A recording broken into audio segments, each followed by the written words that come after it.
have been loving digital planning since 2018, but I could never find a digital planner that was flexible enough for what I needed. I wanted to be able to map it out exactly how I wanted to and really customize it to make it suit my needs at that time. I have really been enjoying disc-bound planners and ring-bound planners, but I didn't like the bulkiness of them. And since I have my iPad with me pretty much all the time, I decided to create my own and I wanted to share it with you. At the end of the video, I will have a discount code for you to use for this planner. If you're interested, keep on watching. So this is the cover, which you can change, and I'll show you that later in the video. The next section is references. Is great for things like important dates, notes, contacts like doctors and clients, and class schedule is a good one for this section. The next section is schedule, which is where I keep my monthly calendars. The next section is inbox, which I like to keep sticky note type things that you need to reference for that day or get done that day. An easy place to keep quick references that you need that day. The next section is weekly spread, which I just obviously do. Weekly schedules. Next section is daily, and I just use this for my daily to-dos, my daily schedule. There are different templates, which I will show you, and you can also create your own. The next section is goals. This is good for vision board, goal worksheets. The next section is project. This is good for project note and project planning, home projects, school projects, work project. The next section is wellness. I like to have habit trackers, meal planners, fitness planning, recipes, and routines. The next section is finance. This is good for debt tracking, bills that are due, like a bill tracker, budgeting. The next section is notes. This is good for journaling. You can do school notes, to-do lists, and then the last section is library. In the library, I have all of the blank templates that you can duplicate and move to the section that you need. Okay, let's go through the templates. This is the blank calendar, which is landscape. Another calendar. This is like a quarterly planner. Another one. Daily schedule, more daily, weekly, landscape weekly, contacts, chores and cleaning, daily routine, a bill tracker, budget planner, debt tracker, class schedule, assignment tracker, course overview, graph paper, Cornell notes, a dotted paper, notes, more notes, notebook paper in different colors, a blank page that you can create your own template or use as a sketch page, black grid, meeting notes, packing list, goal mapping worksheet, goal planning, a vision board, a gratitude journal, habit tracker, journal prompts, manifestation planner, a Monday motivation, weekly intentions, mood tracker, a morning planner, PM planner, weekly reflection, wish list, project planner, mood board, a video planner, recipe ideas, some more, weekly meal planner, and recipe. Okay, so tip number 1 is duplicating and moving pages to where you want them to be. So let's say we want to put in a new daily spread. So we know where our section is. Let's go to the library and find one that we want. We'll say we want this one. I'm going to go ahead and duplicate it. So you press the arrow at the bottom of the template, press duplicate, and then you just grab one of them and drag it up. And then there is your page. Also, if you have a page that you want to use again in your daily spread, you can just do the arrow again, hit duplicate, go to that page for your new, and you can clear it with these 3 dots.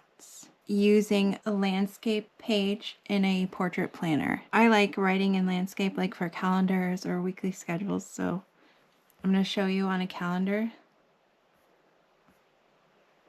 Okay, in order to be able to keep it in landscape, you have to lock it in portrait orientation. And then when you turn it, it stays. And then you can fill out your calendar. The next tip is creating your own page. So first, we're going to go to that blank template, which is in the library. I think, was this it? Yeah. Okay, and then we're going to duplicate it. And I'm just going to move it into my daily section again.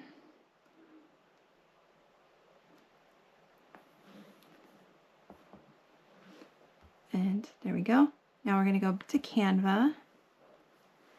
And I'm just going to add a page, 8.5 by 11. And then I'm just going to search for a daily planner and just pick whatever. And then we're going to save this, download, PNG, download. Then we'll go back to our planner and we're going to insert the image. We just want to place it so we're not covering the tabs. All right, looks good. Now the trick to this, because when you start drawing on this or writing on this, sometimes it'll select the actual image that's down. So you go to your lasso tool and make sure that images is off. Because let's say you write something, but then you want to move it. So work. So you get your lasso tool and you select work. So in order to get around that, you turn off the lasso tool for images, so it will only select text. That is how you get around from moving this, and you have your own page. The next thing I wanted to show you was creating and placing a different cover for either your dividers or your actual planner cover. You can just download an image that you like, or I like to use Canva. They have a free version of Canva, so you do not have to buy the Pro. So we're gonna create a new design, inches. We'll just do 8.5 by 11, create a new design. And then in the templates, you could search for like a cover, or you can create your own. Let's just search for daily planner cover. And I'm just gonna pick whatever. I have a hard time just picking whatever. Let's do this one. Okay, and then we're gonna download it directly to our iPad. Save. So now it's in our photos. So we will go back to our planner, and then we will go to the photo, insert the photo, and then resize it. Just like that. And now you have a new cover. This next tip is about linking, which you may already know about or be familiar with. It's a great way to get around your planner. Like if you have a daily spread and you want to link it in your calendar and be able to reference it, that's the way I do it. But you have to use the text tool. So I'm just gonna do the first day of July, and then with your text tool selected, you select your text, add link, link to document, link to this document, and the page, you could pick your daily spread. And then to click the link, you just do that.